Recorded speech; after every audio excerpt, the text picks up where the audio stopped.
The sound of the final buzzer still echoed in my ears as I watched Henry storm off the court, his jersey soaked with sweat and his face twisted with frustration. We had lost by 12 points, a crushing defeat that would likely cost us our spot in the regional championships. The gymnasium slowly emptied as disappointed fans filed out, their voices a low murmur of consolation and criticism. I sat on the bench for a moment, my own disappointment weighing heavy in my chest. As team captain, I felt responsible for our performance. Tonight, my shots had been off, my passes sloppy, and I had failed to rally the team when we needed it most. But watching Henry disappear into the tunnel toward the locker rooms, I knew his pain ran deeper than mine. Basketball wasn't just a sport to him, it was everything. Henry Owen had been my best friend since our freshman year at State University. We had met during tryouts. Two kids from different backgrounds who shared an obsession with the game. While I came from a middle-class family in the suburbs, Henry had grown up in a rough neighborhood where basketball was his ticket out.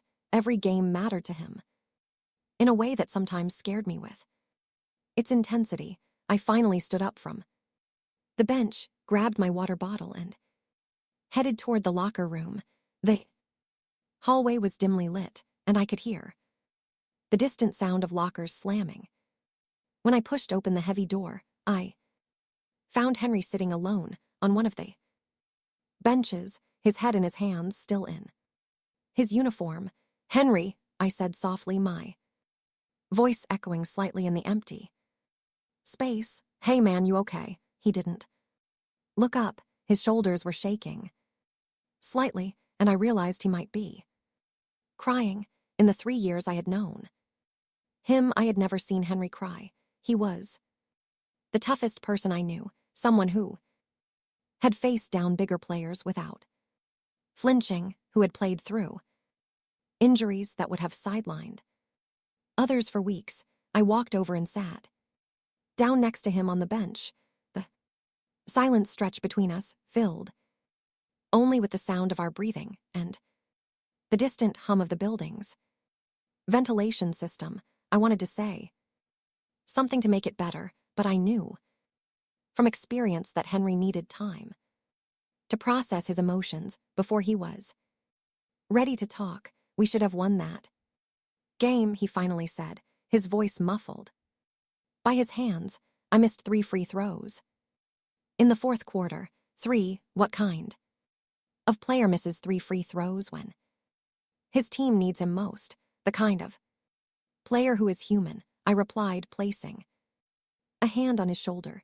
"Everyone has off nights, Henry. Even the pros miss free throws sometimes." He lifted his head and looked at me, his dark eyes red, rimmed and intense. "You don't get it, Daniel. This isn't just about tonight. I've been off my game for weeks now. Coach is starting to notice. The scouts who were interested in me are probably crossing my name off their lists as we speak." I studied his face, nodding the stress lines that hadn't been there at the beginning of the season. Henry had always been intense about basketball, but lately he seemed to carry the weight of the world on his shoulders. His usual confidence had been replaced by something that looked almost like fear. "What is really going on?" I asked. "And don't tell me it is just about basketball. I've known you for 3 years, and I can tell when something else is eating at you." Henry stood up abruptly and began packing the small space between the lockers. His movements were agitated, almost frantic. He kept running his hands through his dark hair, a nervous habit I had noticed becoming more frequent lately. "You want to know what is wrong?" he said, his voice rising. "You really want to know?" I nodded, though something in his tone made me nervous. There was an edge to it that I had never heard before, something Raw and desperate, Henry stopped packing and turned to face me. For a moment, he just stared at me with an expression I couldn't read. Then, without warning, he crossed the distance between us in two quick strides and grabbed me by the shoulders, pushing me back against the lockers. The metal was cold against my back, and I could feel the combination locks digging into my shoulder blades. "Henry, what are you?" "Shut up," he said. But there was no real anger in his voice. Instead, there was something that sounded almost like pain. "Just shut up for a minute and let me say this." His face was inches from mine, and I could see the flecks of gold in his brown eyes, could smell the familiar scent of his cologne mixed with sweat. My heart was racing, though I wasn't sure if it was from surprise or something else entirely. "I can't concentrate on basketball anymore," he said, his voice barely above a whisper. "I can't focus on anything because all I can think about is you. Do you understand what I'm telling you?" I stared at him, my mind struggling to process his words. "Henry, I am in love with you, Daniel," he said, the words tumbling out in a rush. "I've been in love with you for months, maybe longer, and it is driving me crazy. Because I know you don't feel the same way. I know you're not. I know you don't think about guys that way." The locker room fell silent except for the sound of our breathing. Henry's hands were still on my shoulders, and I could feel them trembling slightly. His confession hung in the air between us like something fragile and dangerous. I had always known that Henry was different from our other teammates.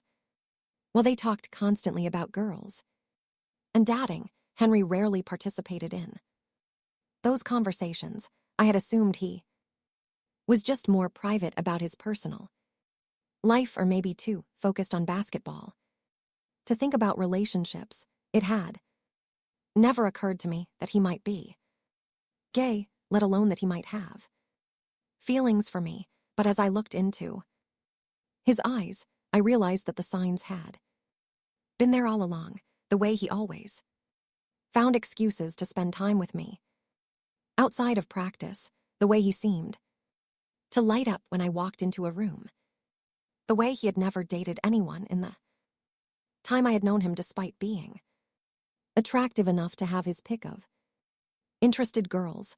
"Henry," I said softly. My voice, I had no idea. He let go of my shoulders and took a step back, his face flushing with embarrassment. "Of course. You didn't. Why would you? I've been trying so hard to hide it that I've probably been acting like a complete idiot." I pushed myself away from the lockers and took a step toward him. "You haven't been acting like an idiot. You've been acting like someone who is scared and confused, which is completely understandable." "Scared and confused," he repeated with a bitter laugh. "That is one way to put it. Try terrified and completely lost." I reached out and touched his arm, and he flinched slightly at the contact. "Talk to me," I said. "Help me understand what you're going through." Henry sat down heavily on the bench again, his head in his hands. "I never wanted to be gay, Daniel. Do you know how hard it is to grow up in my neighborhood and be different? Do you know what guys like my brothers would do if they knew basketball was supposed to be my way out, my chance at a normal life? And now I can't even do that right because I'm too busy thinking about you." The pain in his voice was almost unbearable to hear. I sat down next to him again, close enough that our knees were touching. "There is nothing wrong with being gay, Henry, and there is definitely nothing wrong with having feelings for someone." "Easy for you to say," he muttered. "You don't have to worry about your family downing you or your teammates treating you like a freak." "You're right," I said. "I don't have to worry about those things, but I do worry about you. I worry about my best friend who has been carrying this burden all by himself. Henry looked up at me and I could see the vulnerability in his eyes. Best friend, he said quietly, that is all I'll ever be to you, isn't it? The question caught me off guard. I had been so focused on processing his revelation and trying to be supportive that I hadn't really examined my own feelings. But as I looked at Henry, really looked at him, I felt something shift inside my chest. I had always been attracted to women. I had dated several girls throughout high school and college, though none of those relationships had ever felt particularly meaningful. I had assumed that was just because I hadn't met the right person yet, but sitting here with Henry, feeling the intensity of his gaze and the warmth of his body next to mine, I wondered if maybe I had been looking in the wrong direction all along. I don't know, I said honestly. I've never thought about another guy that way before, but I've also never had another guy tell me he was in love with me. Something flickered in Henry's eyes. Hope maybe, or fear. What are you saying? I'm saying that I care about you more than anyone else in my life. I'm saying that when you're hurting, I hurt too. I'm saying that maybe the reason none of my relationships with girls have worked out is because I was looking for something I didn't understand. Henry was staring at me intently as if he was trying to read my thoughts. Daniel, please don't say things you don't mean just to make me feel better. I can handle rejection, but I can't handle false hope. I turned to face him fully, our knees bumping together. I'm not saying anything I don't mean.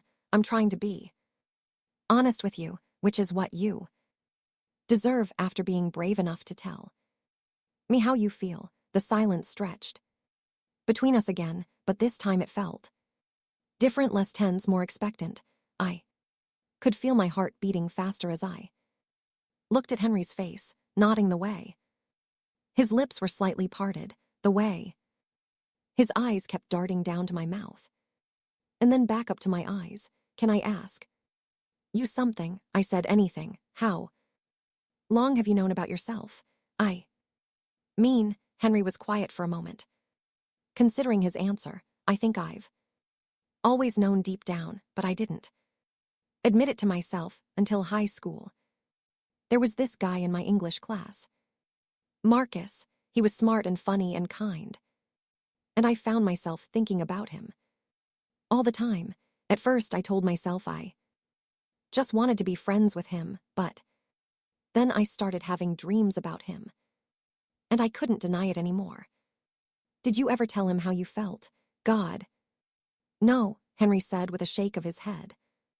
Marcus was straight, and he had a girlfriend. Besides, I was too terrified of what would happen if anyone found out, so I just suffered in silence and tried to convince myself it was just a phase, but it wasn't a phase. No, it wasn't. And then I came to college and met you, and everything got so much more complicated. I felt a flutter in my stomach at his words. When did you realize you had feelings for me? Henry smiled slightly, the first genuine smile I had seen from him all evening. Do you remember the first time we played one-on-one? It was during our sophomore year, right after spring break. You had gotten a haircut, and you were wearing that red tank top that made your eyes look incredible. I did remember that day. We had spent hours on the outdoor court, playing until the sun went down, and the automatic lights came on. It had been one of those perfect spring evenings, when the air was warm but not humid, and everything felt possible. You were trash talking me the entire time, I said, smiling at the memory. You said my jump shot looked like I was throwing a medicine ball. I was trying to distract myself, Henry admitted, because every time you smiled at me, I felt like I was going to pass out. And when you took your shirt off because you were getting Too hot, I thought I might actually die. I felt my cheeks getting warm as I remembered that evening. I had been completely oblivious to Henry's internal struggle, focused only on the game and the easy camaraderie between us. I had no idea you were going through all of that. I got pretty good at hiding it. Maybe too good. I started avoiding situations where we might be alone together, which is why I've been weird. Lately, I was trying to protect myself, but I think I was just making everything worse. The pieces were starting to fall into place. Henry's recent distance, his decreased performance on the court, his moodiness, it all made sense now. He had been fighting a battle with himself, and it had been affecting every aspect of his life. I'm sorry, I said. I'm sorry. You felt like you had to go through this alone. It is not your fault, Daniel. You can't help how you feel any more than I can help how I feel. I reached out and took his hand, intertwining our fingers. His hand was larger than mine, calloused from years of handling basketballs, but it felt right somehow. Maybe we should stop talking about what we can't help and start talking about what we can. Henry looked down at our joined hands, and I could see the conflict playing out across his face. What are you suggesting? I'm suggesting that maybe we figure this out together. I'm suggesting that maybe I've been blind to something that has been right in front of me for 3 years. And if we try this and it doesn't work out, if you realize you're not actually attracted to guys and things get weird between us, I can't lose you as a friend, Daniel. You're the most important person in my life.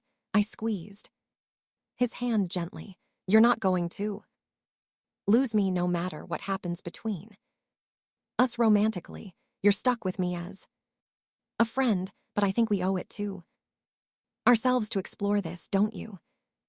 Henry was quiet for a long moment, and I could practically see the wheels turning in his head.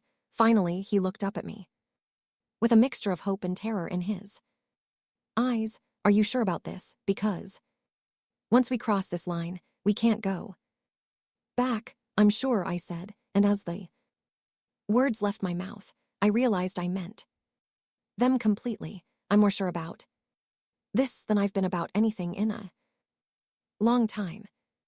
Henry's face broke into a slow smile, and suddenly he looked like the confident, charismatic person I had fallen in friend love with 3 years ago. So what happens now? I felt my own smile spreading across my face. Now we take things one day at a time and see where this leads us. Before I could say anything else, Henry leaned forward and kissed me softly on the lips. It was gentle and tentative, nothing like the aggressive passion I might have expected from someone with his fiery personality. Instead, it felt like a question, like he was asking permission to continue. I answered by kissing him back, my free hand coming up to cup his cheek. His skin was warm and slightly rough with 500 shadow, so different from kissing a girl, but somehow exactly right. When we finally broke apart, we were both breathing heavily. Wow, I said softly. Good wow or bad wow? Henry asked, his voice uncertain. Definitely good wow, I assured him. Really, really good wow. Henry laughed, and the sound was lighter than anything I had heard from him.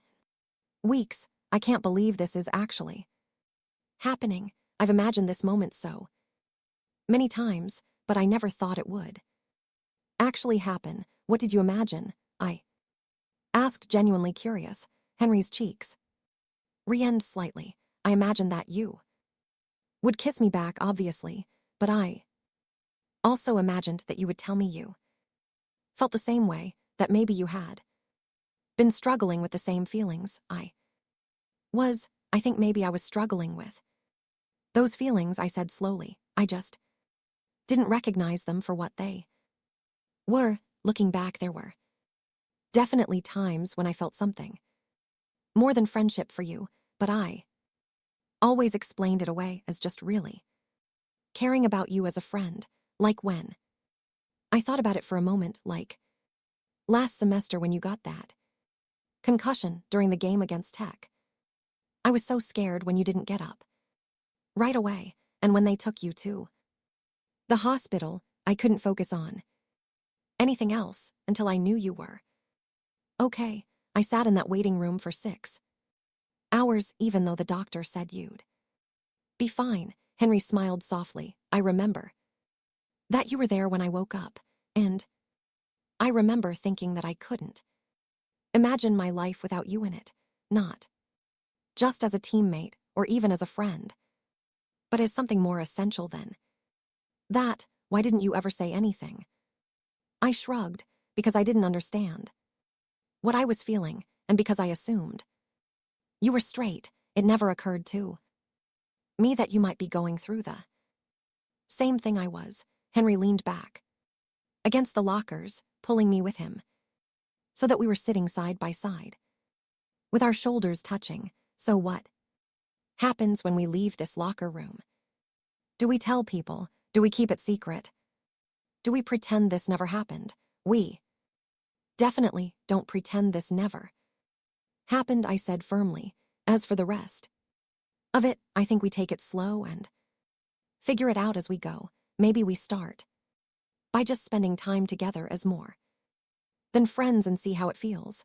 I'd like that, Henry said. I'd like that a lot. We sat in comfortable silence for a while, just enjoying the feeling of being close to each other without the weight of unspoken secrets between us. I was amazed at how natural it felt to be holding his hand, how right it seemed to have his shoulder pressed against mine. Henry, I said eventually, yeah, thank you for being brave enough to tell me how you felt. I know it couldn't have been easy. It was terrifying, he admitted, but also kind of liberating. I've been carrying this secret for so long that I forgot what it felt like not to be hiding something. You don't have to hide anything from me anymore. I promised. We're in this together now. Henry turned to look at me, and the expression in his eyes was so tender, it made my chest ache. I love you, Daniel. I know it is too soon to say that in this new context, but I need you to know that my feelings for you go way beyond physical attraction. I love your kindness and your sense of humor and the way you always try to see the best in people. I love how you make me want to be a better person. I felt tears prick at my eyes, overwhelmed by the depth of emotion in his voice. I love you too, Henry, maybe not in exactly the same way yet, but I love you enough to want to explore what this could be between us. Henry kissed me again, and this time there was more confidence in it, more certainty. When we broke apart, he rested his forehead against mine and smiled. I can't believe we're doing this, he said. Neither can I replied. But I'm glad we are. We stayed in the locker room for another hour talking about everything and nothing, stealing kisses when the mood struck us, and slowly getting used to this new dynamic between us. When we finally left, walking out into the cool night air together, everything felt different, but also somehow exactly the same. Over the next few weeks, we navigated our new relationship with careful steps and open communication. We didn't tell our teammates right away, wanting to figure out our own feelings before dealing with outside reactions. But gradually, we became more comfortable with small displays of affection around our friends, testing the waters to see how they would react. To our surprise and relief, most of our teammates were supportive. A few were awkward about it at first, but they came around when they saw how happy we were together. Our coach, a progressive woman in her 50s, was completely unfazed and told us that as long as our personal life didn't interfere with our performance on the court, she didn't care who we dated. Henry's family was a bigger challenge when he finally came out to them during spring break. The reaction was mixed. His mother was hurt that he had kept such a big secret from her, but she ultimately told him that she loved him no matter what. His father and brothers were less accepting, and Henry went through a difficult period of adjustment as he learned to navigate those changed relationships. My own family was wonderfully supportive. My parents had always liked Henry, and they welcomed him into the family with open arms once they understood the nature of our relationship.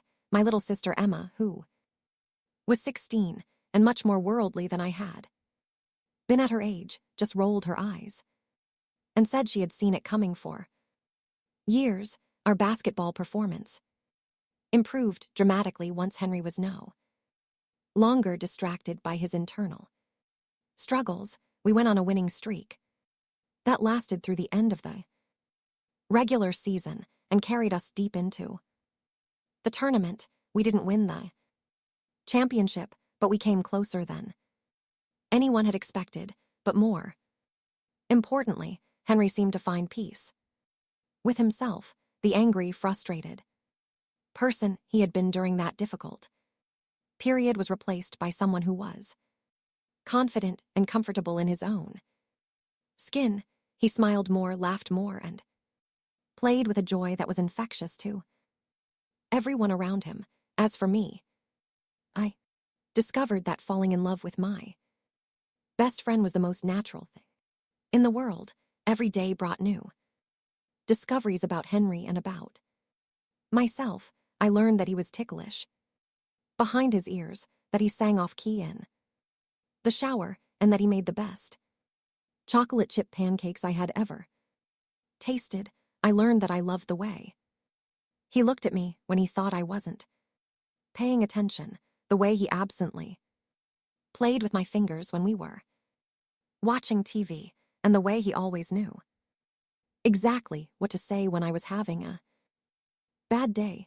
6 months after that night, the locker room, Henry and I were lying on the grass outside the student union, studying for finals.